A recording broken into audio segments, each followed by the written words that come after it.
आगे बात करो।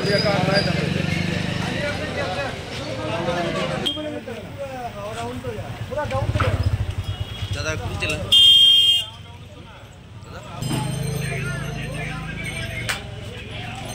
সকালবেলা 8টা থেকে গাড়িটা খালি বেরোনোর সময় কি তো ড্রাইভার আমরা হাওয়াটা আমরা ঠিক মতো তুলতে পারছে না, গাড়ি স্টার্ট করে বেরোনোর সময় দু জায়গায় বাড়ি মারছে কি।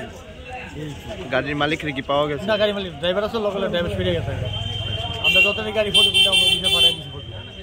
সকালবেলায় এরকম একটা মানে গুলবাজার রাস্তার মধ্যে এরকম একটা ইনসিডেন্ট হয়েছে, এই বিষয়ে প্রত্যেকদিন মানে কিরকম নিরাপত্তা দেওয়া হয় গুলবাজারটার বিষয়ে? না, যতই তো গাড়িটার টাইমে শিডিউল টাইমে গাড়ি বাড়িয়ে দেখা এটা সব ঠিক আছে, কিন্তু এই শিডিউল টাইমেতেই বাড়িতে আসলো হয়তো তাড়াতাড়ি বাড়িতে গেছে, হয়তো হাওয়াটা ঠিক মতো উঠছে না, ড্রাইভার আমার কইতে পারলো না কিটা গাড়িগুলোর ব্যাপার তো। কয়টা গাড়ি এমনি ক্ষতি হয়েছে? গাড়ি ছোটো 2টা গাড়ি বাড়ি লাগবে অল্প।